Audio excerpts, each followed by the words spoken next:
Good morning. This is Stephen Aquario of the New York State Association of Counties. I would like to thank all of the county officials and municipal officials who've taken the time. We do have some city officials, some village and some town officials that are on today's webinar, very important webinar on emergency management systems for New York State.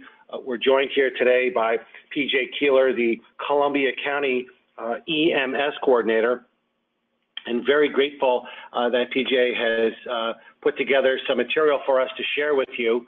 I do want to thank Marty Sauerbrey from Tioga County, the chair of the Tioga County Legislature, who's with us here today on behalf of the NYSAC Board of Directors. Marty is the second vice president for this organization. But very grateful to all of you for taking the time. We have statewide participation on this call from every corner of the state.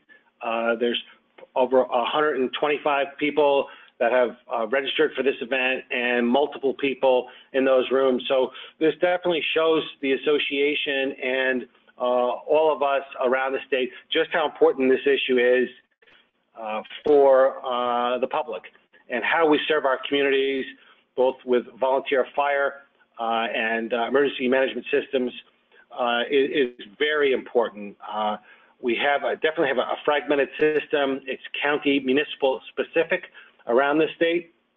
And today's presentation is not a one-size-fits-all approach to solve issues in every jurisdiction of this state. Rather, this is an innovative approach that was implemented in Columbia County, New York, by the EMS coordinator, PJ Keeler, and working in conjunction with the municipalities in Columbia County, and how the county itself could wrap around and help these municipalities continue their service. We continue to have many challenging issues with volunteer fire, recruitment and retention, and EMS is one of those other areas that is along that same line, where we continue to have difficulties providing this service. Wait time is critical.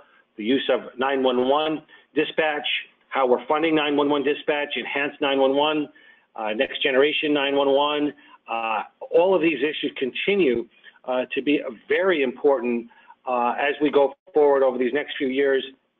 The Association of Counties is going to be spending a lot of time investing in this subject and how to help counties and municipalities continue to provide this important service. I'd like to introduce PJ Keeler, again, the EMS coordinator for Columbia County. He's going to walk us through the EMS problem that occurred in Columbia County and what innovative steps the county took to create what is called a coordinated EMS system. Following the presentation by PJ, we'll open the webinar up to some questions. I would encourage you, as we go through this presentation, to type in your questions. There is a question space on your computer where you could send in a question. If we're not able to answer that question on today's webinar, because you're asking that question, it will be important and relevant to every other county and municipal official that's on this call, and more importantly, those that are not on the call. So we want to collect those questions, issues where you think we need to put a focus on, issues where you think we can help each other solve this problem. We view this as step one of trying to address EMS, coordination, volunteer fire. We will be working on this again at the NYSAC conference in September the 16th through the 18th in Sullivan County, New York, at Resort World's facility. So we will have a follow-up on this issue, sort of step two. And then finally, if there's any legislative barriers that you see in state law as we go through today's webinar, we would certainly like to collect that information on any legislative barriers that we could further shared services and help municipalities and counties, again, address this important community-based program. So again, thank you for being with us here today. I'm Stephen Aquario, the Executive Director of the New York Association of Counties, and we hope that you find this presentation helpful and educational. With that said, I'll now turn it over to the Columbia County EMS Coordinator, PJ Keeler. Thank you, Steve. I appreciate that. Thank you for all the participants that are on the webinar today. I'm really enthused to see such a great turnout for this presentation. And I just want to emphasize again what Steve said. This particular system that we worked on is peculiar to Columbia County and Columbia County's needs. I have presented this to some other counties and people. Some of the counties have chosen portions of it, of which fits their counties. For those of you that don't know me, I've been involved in emergency services for about close to 40 years now. I served as a deputy EMS coordinator from 1998 to 2000, and our county EMS coordinator since the year 2000. During that period of time, I watched our EMS system kind of falter in regard to not knowing which direction to take, volunteerism starting to dwindle, and some other information that we needed to collect. So we decided to get together as a group. We have an EMS advisory board in Columbia County, which consists from representatives of all the EMS agencies in the county. And we worked together to see if we could come up with some solutions to the existing problems. So we took a look at where we were, and this would be prior to 2010. We had a fragmented system like many counties. We had one or two agencies that were ALS, the rest were BLS. We had a mixture of paid and volunteer individuals that worked within the system. At that point in time, everybody was volunteer. However, some agencies submitted or had a few paid staff as well. What bothered me the most as I looked at the system was the fact that for an agency that was depleted, for an area that was depleted, when their ambulances were all out on calls and there was no one else to take the second call, we had a very slow response time to that second call. It was 17 minutes on average for the second call in that district. To me, that wasn't fair to the individual that was calling for help. In addition to that, all the agencies were financially unstable. They were struggling to meet and have ends meet. They had no idea where their next dollar was coming from. Some were billing, some were not. Some were relying totally on volunteers. So that's what we were looking at that particular time. Next slide. So we continued to look. We continue to look at what's happened, where we are at that particular time. We noticed that there were societal changes. There were customer demands. They wanted and expected the best of care. They were looking on television where they expected that when they dialed 911, a paramedic would show up on their door within the next 30 to 35 seconds and treat whatever was necessary. Again, we had fragmentation of ALS and BLS, and amongst the agencies themselves, there was constant leadership turnover. Traditionally, each agency had a captain at the time, but as agencies go, captains would turn over, they would get frustrated and leave, and somebody else would come in. So at that point in time, there was no one managing the big picture. In Columbia County, we had 6 agencies, and every agency was marching to their own beat. They were all doing something different without any coordination amongst at the county level. There was, like I said, a big conflict between customer demands and the money available to do it. The services that the consumer or the patient was demanding, a lot of the agencies did not have the ability to be able to hire people, to be able to hire the paramedic level, to be able to treat those emergencies. We had a board of directors on some of the agencies. That was the good old boys club. They were members that really didn't ride on the agencies anymore. However, they transitioned to a board of directors, and there needed to be some changes there. Obviously, there was turf protection. Every agency, including fire companies today, like to protect their own turf. They like to think that they can take care of themselves, and it's a disservice to their residents if they can't take care of them, if they can't take care of their particular residents. Like I said, there was financial inconsistency and volunteerism was diminishing. Next slide. So we took a look at, in the county, where's EMS going? Where's the system, what's happening within the county? Our call volume was up.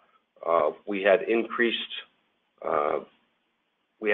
people coming in and moving into the area. Our population was becoming more elderly, so therefore our call volume was up.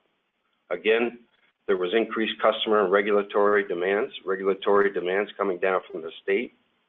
We had less time for people to volunteer.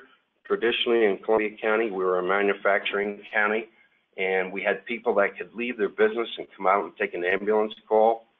As you know, manufacturing has kind of disappeared, and that eliminated our people that we used to have to come out and volunteer. Higher levels of learning were required. EMT and paramedic. EMT, the hours that took to become an EMT increased, and paramedic level became a 2-year degree program. Next slide. So as a group, we sat down and we tried to develop a strategy. And the strategy is, as you can see on this next slide, is to develop a countywide cost-effective EMS system that is responsive to consumer needs. And I can't overemphasize that enough. This system should equalize the cost among all residents of the county for the delivery of this service while giving it greater stability and accountability through a better governance structure. Now, I have to admit that we're still working on the equalization of the cost among all county residents. However, the other benefits in this particular strategy, we believe we have met. Next slide. So we came up with what we thought would be the components of an ideal system. And again, remember, all the agencies in the county worked on this together. So we came up and said it should be run by the town or the municipality. It obviously should be separate from police and fire, of which we were at the time. Many counties throughout the state are fire department based with their ambulances. It was important that we integrate career and volunteer staff.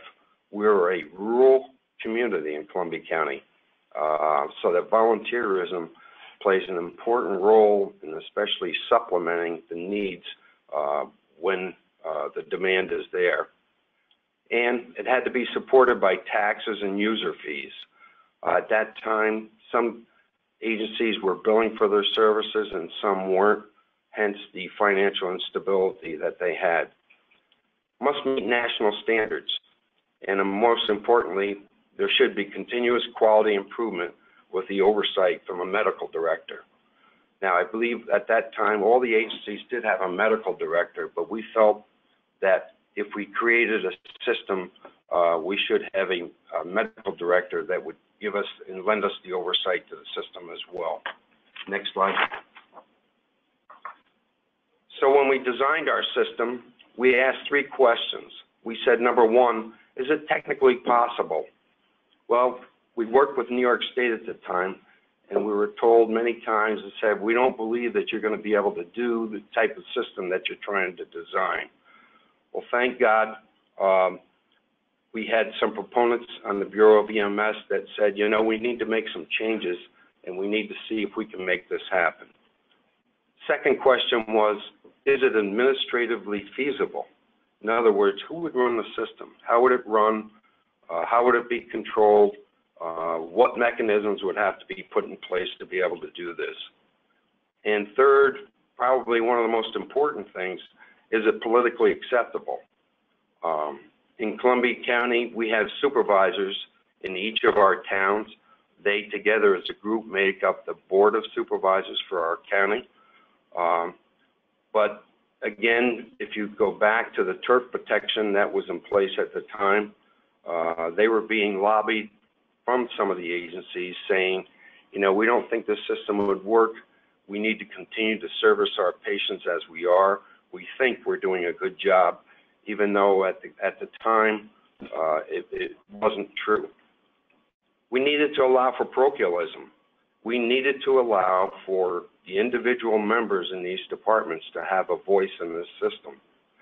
Without their voice and their participation, we wouldn't be able to create this.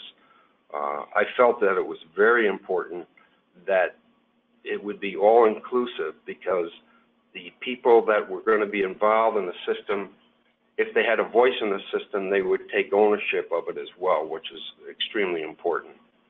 And we also needed to allow for volunteerism. Like I said, we cannot service our residents in Columbia County without the volunteers to come in and supplement when times are needed. Next slide. So we came up with some goals for our system. The goal was obviously, number one, improve EMS delivery to all patients in the county. We needed to enhance what we were doing. We didn't want to take a step backward. If we were going to do something dramatic, we need to make sure that it was to the benefit of all the residents in the county. It was important that each of these agencies maintain local control. They were community-based ambulances, and they needed to still have local control over what the services and the operations of their particular agency. There should be improved interoperability. We had hoped that by creating the system, that the interoperability amongst all the agencies in the county would be improved. There would be better communication lines. There would be a wider array of people and communication and management discussions that would take place, and that did happen. There's better protection, excuse me, for all the agencies in the county. There are New York State regulations that are in place. Again, when I refer back to the board of directors in each of these agencies, some were aware of what the regulations were and some were not. It was our goal, excuse me, throughout this system to try to enhance the communication of what these regulations were. And lastly, public safety and health awareness and syndromic surveillance. By that, what I mean is one of the benefits we have given these agencies is that we participate in the cost of our EMS charts. And out of that, we do reporting that allows us to look at different ends of the county as far as if there is a particular medical problem that's cropping up. In addition to that, when we had our Ebola crisis, our countywide EMS system, all the agencies got together, and as you know, we had to dedicate, in Columbia County, we dedicated one ambulance, took it out of service, stripped it down, made it so that if there was a suspected patient within the county, no matter where it was, we had the ability to go and pick up that patient. Excuse me. Next slide. As most of us in EMS know, there's no such thing as a second call. If PJ Keeler is having the big one in Hudson, New York, and my local agency is out on other calls, PJ Keeler doesn't really care that this agency is out on other calls.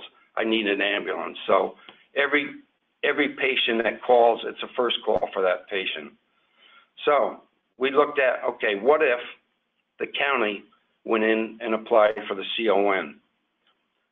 If that were to happen, the cover unit plan, which we called it at the time, would allow for legally safe movement of additional resources. Those of you that are EMS coordinators out there know that there's an old archaic law on the books that says you cannot move an existing ambulance into an area that's depleted until there's an emergency call in that area. You can move them to the line, but you can't move that ambulance into the area. So that was a sticking point of which we're trying to get around with the municipal CON. In addition to that, agencies would be protected for county dispatch movement, and the patients would have improved care throughout the county if we went in and got our county CON. Next slide. So, we devised a plan. What was that plan? The plan was each agency would maintain its primary responsibility for their own territory. They still would maintain their own CONs for their particular territory. But in turn, they would contract with Columbia County for participation within the system. The last thing the county wanted to do, and has no intention of doing, is putting ambulances on the road and competing with the existing agencies that are out there. The county has no expertise in the ambulance business. The agencies have the expertise, and we're counting on them to continue with it. So, in turn for participation within our county system, we pay them for standby assignments and 911 calls. So let me just back this up a little bit. What we're saying is when an agency is depleted of resources in a particular area of the county, by the county having our CON for the whole county and overlapping these agencies, we are able to take that an adjoining ambulance and move it directly into their territory. In so doing, we actually pay them for doing that.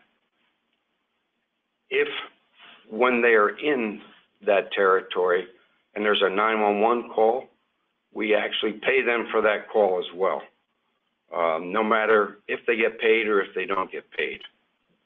In addition to that, we pay 70% of our EMS charts system for each agency. Again, allowing the agency to pay 30% and having ownership within the system. So, what is the agency's responsibility? They participate by supplying an ambulance to cover the county. Next slide.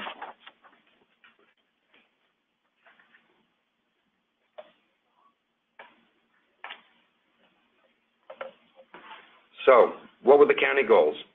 Our county goals was, again, increase patient care. And how did we do that? We wanted the ability to have a countywide system status through the 911 system. In other words, in Columbia County, our 911 center is the quarterback for this entire EMS system. In every beginning of every shift, these agencies call into the 911 center, let them know how many ambulances they have staffed, whether they're ALS or BLS, and what the status is within the system. The 911 center, again, is the quarterback of the system. They know where all the ambulances are at any given point in time. Another goal, again, is the generation of data on public health, which I already explained to you. We wanted the ability to rapidly respond to EMS problems without fear of legal repercussions for agencies or providers. We wanted better coordination with the Bureau, New York State EMS Bureau, and we obtained that basically through the addition of our medical director. Next slide. So what's the advantage for the agencies by joining the system? For them, it's improved backup and mutual aid position with existing resources. So I can't overemphasize the fact that in our particular system, we did not add any ambulances onto the system. But what we did is we utilized all the ambulances within the county. For the agency, we've given them an additional funding stream, which all the agencies at that point in time were billing. They had billings from the insurance recoveries. They had municipal support from their local municipalities. And now, in addition to that, they have support from the county, which again, if you remember, I told you, every time we move an ambulance into a depleted area, we pay them for that. And if they take a call within that area, within that particular area, we pay them for that as well. So, and also, there's improved experience for each provider because of the additional patient contacts. We have agencies within Columbia County that are very busy. that have many calls throughout the day, and we have slower agencies that don't have as many calls. So these providers that are riding these ambulances are able to get greater experience through more calls. Next slide. So what do? Like I said, we contract with the agencies to provide the service. Columbia County does not have any Columbia County ambulances on the road directly from Columbia County. We have advisory board participation, which all the agencies in Columbia County sit on the advisory board, and under that advisory board, we go over performance goals and we provide general oversight for the system. We guarantee the independence and integrity of each agency. There is no overlapping, there is no centralized operational interference with any agency, and we also have oversight of the system, both fiscal and operational. Next slide. So, one thing I failed to tell you is that in all honesty, it took 10 years to create this system. This did not happen overnight. We had participation from all the agencies. There were lively discussions at many of these meetings. It was something that had never been done in New York State. So we ran into some barriers along the way, but through the help of outside operational people, people at the Bureau of EMS, we were able to get through and over the hump of some of these issues. So in 2010 was our first year as Columbia County EMS system. So we had an agreement with the agencies to cover depleted areas within the county. The 911 center would move them as needed. Like I said, the 911 center is the quarterback system, so that in our area, if Felicia Rescue Squad is depleted of resources because they're out on calls, the 911 center would move the next adjoining agency into that area. Again, I explained to you that we pay for those services. At the moment, we pay $140 for this agency to move into that area. We have a system status management plan, which was developed by all the participating agencies within the system. And it's incorporated into our agreement and our contract with the agencies. This contract or this management plan is so defined that it lets us know where the 911 center should place the last remaining ambulance in the county if we were to get to that point. The contract and the system status management plan that we have outlines the agency and the 911 dispatch responsibilities. This agreement has been made together with all the agencies in the county and the 911 center as well. We have, at this point in time, in 2017, prior to that, we would let the agencies bill for a Columbia County call if they were on a 911 call after the 911 center had moved them into a depleted area. Moving forward in 2017, we centralized our billing for that so that all what we call CCEMS or Columbia County EMS system billable calls come into a centralized point at the treasurer's office, of which the billing takes place there. What that's done is it has decreased our accounts receivable for that and helped in the collections department. Next slide. So what are the system benefits that we have? Like I said, it uses existing resources. There were no additional resources added in Columbia County. Those of you that are involved in this business know that to add one ambulance on 365 days a year, 24 hours a day, you know, the cost can be $400,000 to $500,000 per ambulance. We looked at that. In order to beef up our system, we would have had to look at 6 agencies, 6 additional ambulances to beef it up at the cost of about $3 million a year. Our system is operationally efficient. Like I said, we use existing resources. The wheels are turning, generating dollars for the agency, because these agencies are being sent to standbys and 911 calls rather than just sitting around in their quarters. So our utilization rate has increased dramatically. The best thing is, from a patient perspective, there's a 40% reduction in response times in depleted areas. Like I said, that second call for a patient, from a patient, our average time for that prior to the system was over 17 minutes. We are now down to 11 minutes, and actually in 2018, we came down to 10 minutes and 49 seconds for that second call, which is a huge reduction. It's economically feasible. Like I said, and I'll show you those statistics in a minute.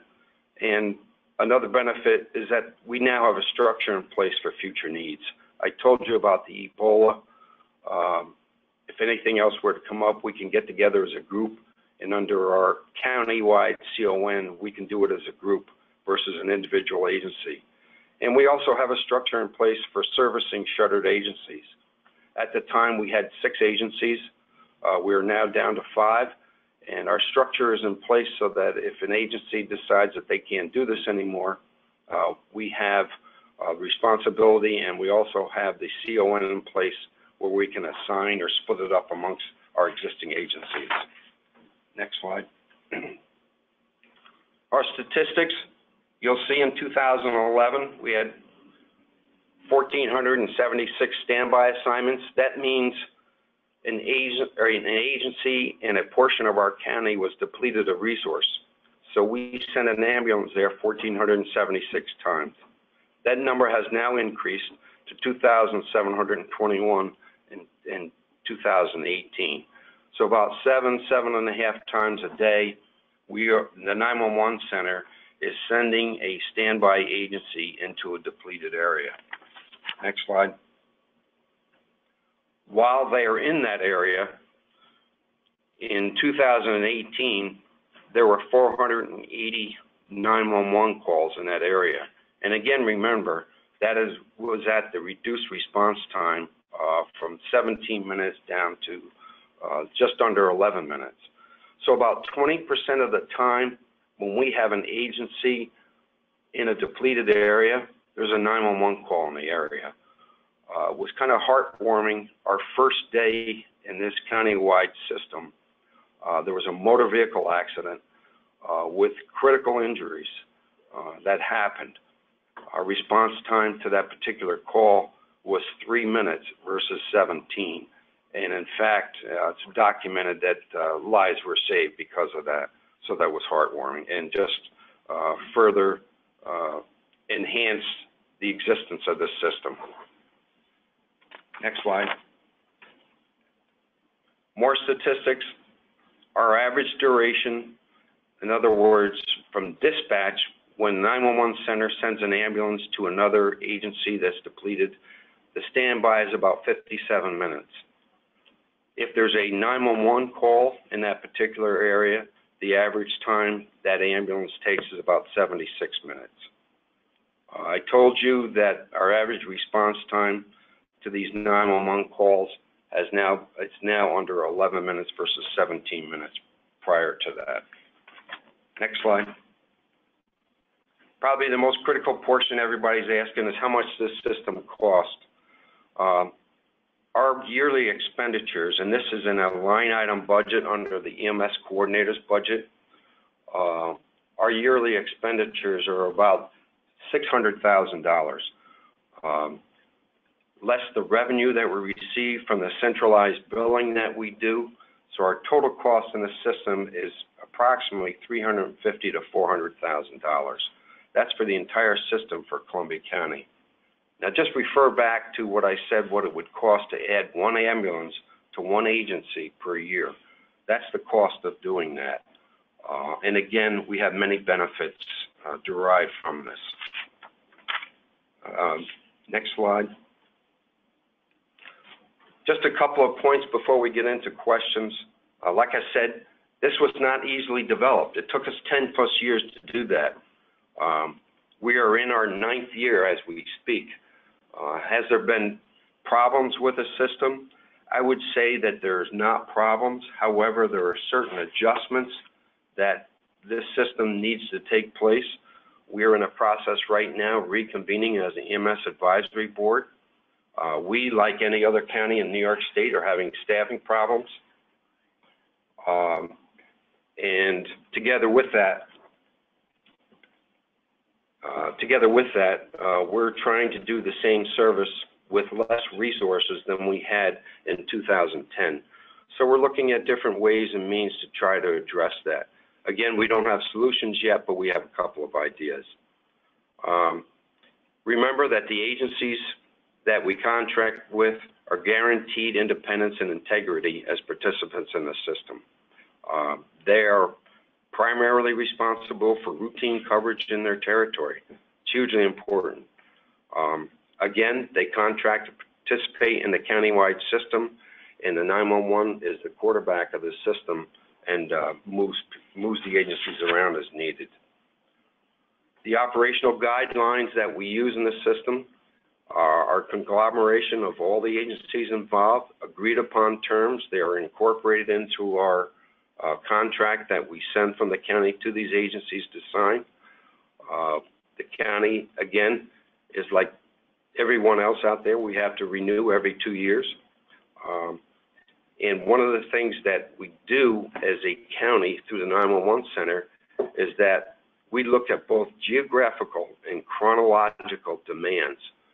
In other words, we know or have an approximate idea of where the call volume is coming from. So when our resources get extremely depleted, the 911 center has the authority to move ambulances to the area where they think the next call may come from. And that's worked out very well. So with that, I'm going to stop. I'm sure there's going to be some questions out there. I would not pretend to have all the answers at all. But again, I appreciate the opportunity that NISAC has afforded me to present our plan to you in hopes that maybe together as a group, we can try to resolve this issue of emergency medical services. One of the obstacles we face, obviously, is that from a statewide perspective, it is not a mandatory service. That, in fact, could help us resolve some of our problems. But again, we do have the support in Columbia County for this service. It's recognized as a need, and we've been fortunate to be able to work together both politically with the Board of Supervisors and the agencies and the residents of the county to try to improve our system. And with that, I'll turn it back to Steve. Okay, P.J. Keeler, the Columbia County EMS Director, thank you very much for your help. Let's take some questions now. I encourage everybody to send questions in on the screen. We've got several here we'll go over. But even if we can't get to those questions, they're very important because we're going to work with PJ on getting answers to all of these questions, and then we'll put out a frequently asked question follow-up to this webinar. PJ, let me ask you this one here. We'll start with this one. Do each of the municipal agencies maintain their own medical director and the county, or is there one medical director overseeing the entire system? No, each agency has their own medical director. We, as a countywide system, as Columbia County EMS system, have a medical director as well. Okay. And they work in conjunction with our countywide director. Okay, we got a couple of questions here on the same topic here. The total number of EMS calls for the county per year. Okay. You may have, I just have that here. Yeah. Our countywide in 2018 had 13,500 calls altogether. That also includes about 4,000 of these of our system calls. So if you take that out, we have about 10,000 calls within the county amongst the agencies themselves. Okay, thank you. What's the longest transport time to a hospital? Well, we have transports to New York City, so I'm not quite sure how to answer that. But well, you've got our local hospital. You have a local, right? Right. Our local hospital. Again, it depends when the area you're coming from. most of the people in the agencies in the northern end of the county would go to Albany, and the southern end of the county go south to the Kingston area as well. So our transport time ranges from 3 minutes to 20 to 25, 30 minutes. Okay, next question, PJ. Do you GPS track all ambulances through your 911 center? Not yet, but we're working towards that. Okay, next question. Do you have ALS, BLS providers coming into your county from outside the county? If you do, how do you handle this relationship?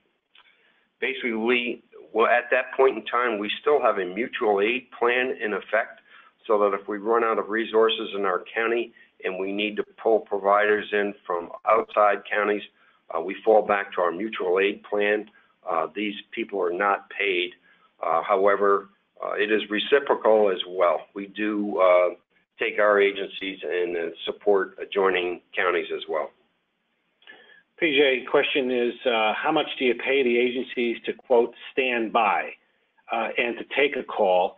And where do you get the money to finance through your county budget? All right. At this moment, we pay each agency $140 to move to a standby position. And if they take a call while they're there, we pay them $690 per call. The advantage to the agency is, those of you that are involved in billing for EMS realize that you don't get paid for every call. Under our particular system, you do. The money is budgeted at our county level. Like I said, it is in my EMS coordinator budget. And one other aspect that I probably should address here that I have failed to address is we also have a countywide chargeback system to the towns. And by that, what I mean is if a municipality or a town contracts with an existing agency, and I'll pick a fictitious number here of $200,000, we collect that money at the county level and not at the town level. We then redistribute it back to the agency on a monthly or quarterly basis back to the agency. So what are the advantages of that? The advantages are from a town level that a $200,000 hit at the town level is significantly large in relationship to their total budget. Whereas in the county budget, our county budget of approximately $40-some million, it's not a big hit. So if an EMS agency goes back to the town and says, you know, here's our financials, we're running short of funds, and we think we need an extra $20,000 next year, and here's the reasons why, we can incorporate, if the town agrees, we can incorporate that $20,000 in our county budget and have a very, very minimal impact as far as the tax cap goes versus the town. Okay, PJ, the next question is, what are the number of agencies, the number of the agencies in the program and the total number of ambulances in the county? Okay. Right now, there are 5 agencies within the county, all participate in the program, and on a given day, we have between 11 and 15 ambulances in service.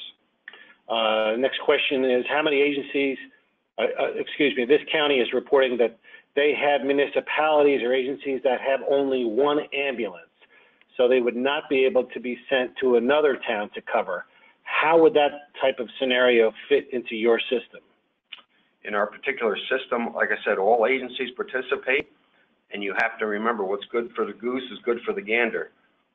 If they only have one ambulance and their adjoining municipality was depleted of resources, in our particular system, we would move that ambulance possibly not into their territory, but close to their territory, depending upon the availability of resources that were available throughout the rest of the county. If there were enough resources available, we would take that ambulance, move them into there, and move an ambulance to their particular area. So we would be moving 2. Next question is, Let's see, do all the emergency management system agencies in the county participate?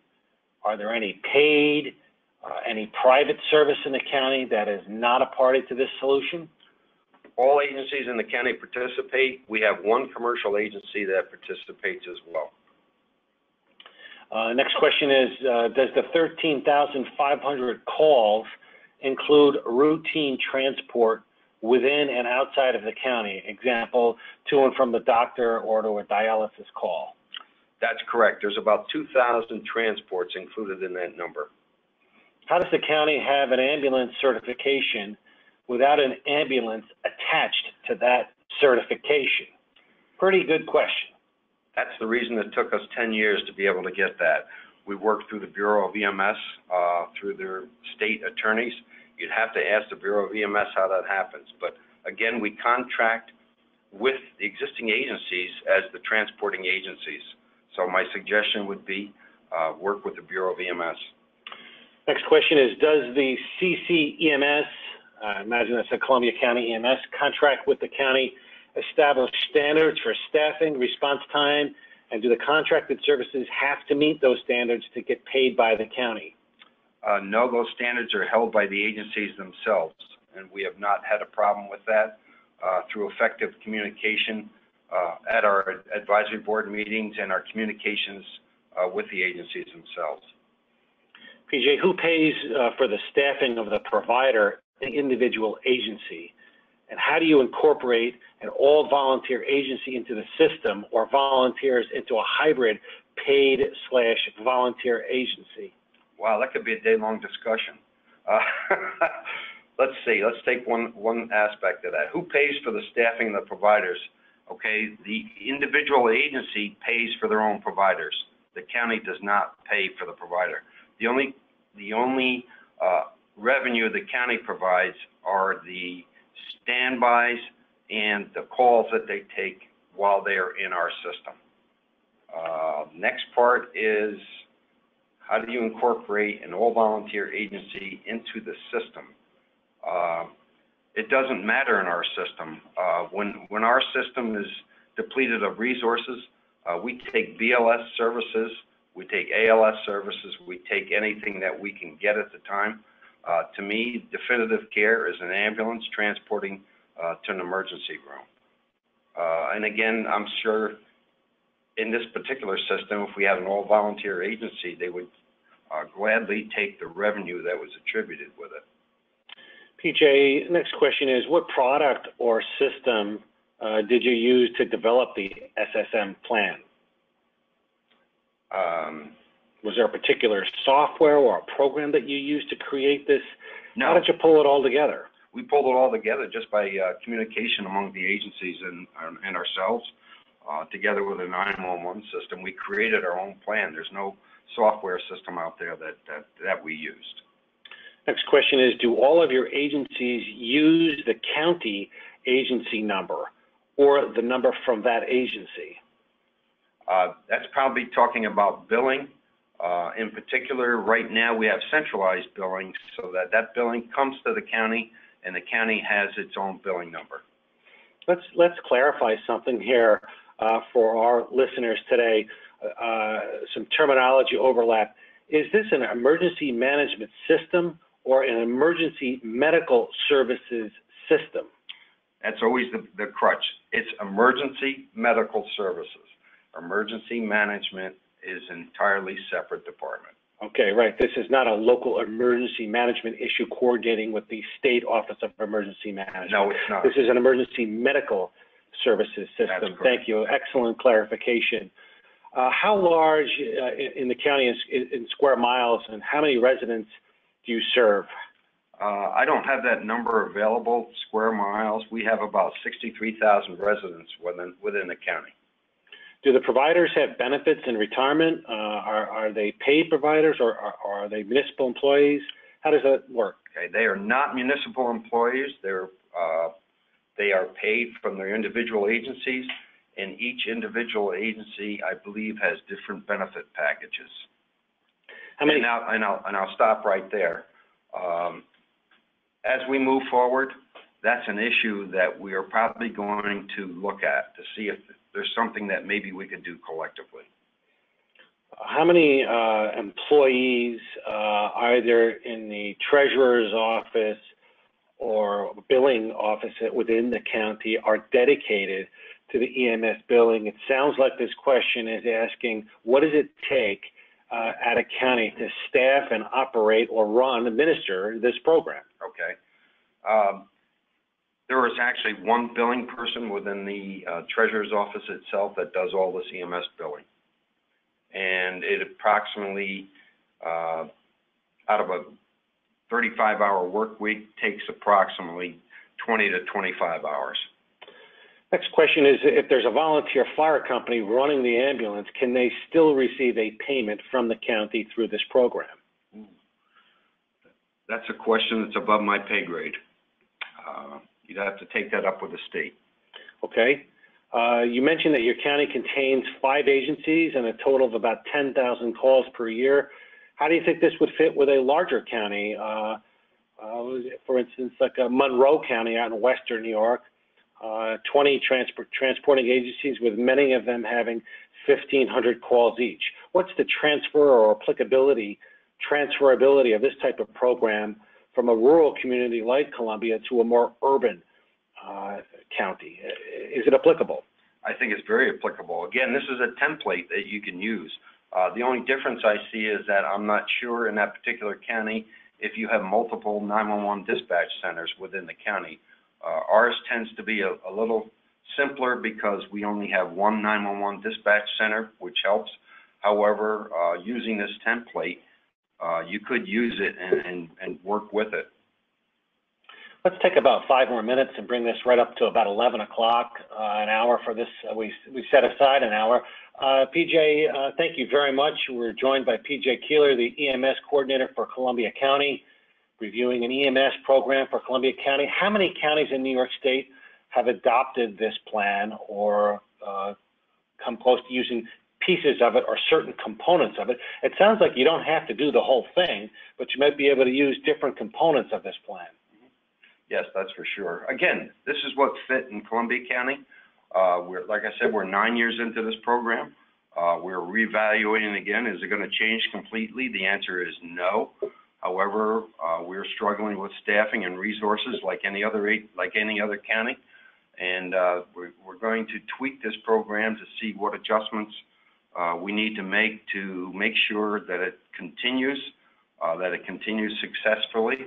And again, all the agencies have input into this because this is not a PJ Keeler program. It is a multi-agency program for the benefit of the residents of our county. And I think that's important. If you don't get input from these agencies and they don't have ownership, you'll get pushback. PJ, does this apply only to 911 calls or to transfers as well?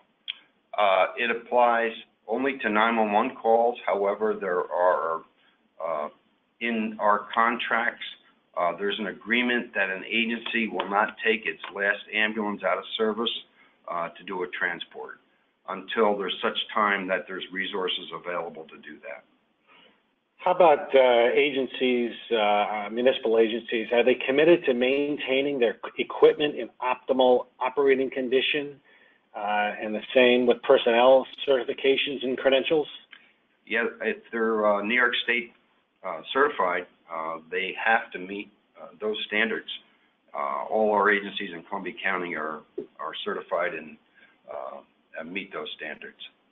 Can you go over some of the barriers again in implementing this system, some of the barriers over this 10-year period? Let's start early on, PJ, when you first were developing this, and I guess if you went 5 years into the system, what were some of your challenges in the early years? Challenges in the early years, I would say that it's hard to change culture when you have particular agencies that have done business for 30, 40, 50 years one particular way. It's hard to change that culture. The second challenge was to get the staff to buy into the program. Again, by default, I think most of us tend to look for the easiest way out, and staffing was an issue from the standpoint of now when you come to work or come to volunteer for an agency, you need to commit that time. And it's not just sitting around quarters waiting for the call to come in, which you may have 1 or 2 in an 8 or 10 hour period. But in addition to that, we're also going to ask you to move, get up off the couch, get in the ambulance and move to a depleted area, thereby enhancing patient care and taking calls for an emergency in that depleted area at least 20% of the time. So the culture, I think, was probably the hardest part at that point in time. PJ, how many of the agencies employ staff as opposed to relying strictly on volunteers? All of our agencies in Columbia County now employ staff. It's supplemented with volunteers. Are you contracting out to any private or for-profit agencies? We have one commercial agency that participates in the program. What's the average response time for your first call? Ooh, I don't have that statistic with me. I think, if I recall, I believe our average response time is right around 10 minutes. We have a very important situation going on right now where fire districts cannot bill for ambulance calls. We're trying to work on this situation. Couldn't the county bill for all these calls under their certificate of need and then pay for the service? I can't speak to the fire district. I know that there's a bill in place now to allow them to be able to bill for ambulance calls. But it sounds like you could be billing it through your CON and then paying for the service. If they participated in the system, correct. I believe that's correct. Excellent question. Is there any feedback from the participating agencies on the impact of this program has on their own individual operating budgets and their ability to remain solvent? That seems to be the biggest challenge across the state, especially, well, not limited to the rural areas, but what is the feedback from these participating agencies? Well, that's a good question. It just so happens that our last meeting a couple weeks ago, one of the participants in the system said, without this system, we would not have the ability to pay the staff that we have. Do all the calls, including interfacility requests, go through the 911 center? Most all the calls go through the 911 center. However, some go direct to the agencies themselves, who in turn should notify the 911 center. How many, let's go over again just quickly here, how many agencies do you have in the county's 911 system? We have 5 out of 5 agencies in the system. Any assistance from the regional council or program agency? Support, especially medical support from our regional medical director, Dr. Daly, and ongoing support for the system as well. Well, I want to thank PJ Keeler, the Columbia County EMS coordinator, for an excellent presentation. We tried to address as many questions as we could in the time that we've had. This is a recorded webinar, and the slides and this recording will be made available on our webinar on our website, nisac.org, under Events and Archived Webinars. You can go on that section of the NISAC website later this afternoon, and we'll have it available for you. I want to thank PJ Keeler again for taking your time to share what's worked in Columbia County, and hopefully it will lend itself of value to others around the state. Thank you very much, PJ. You're welcome.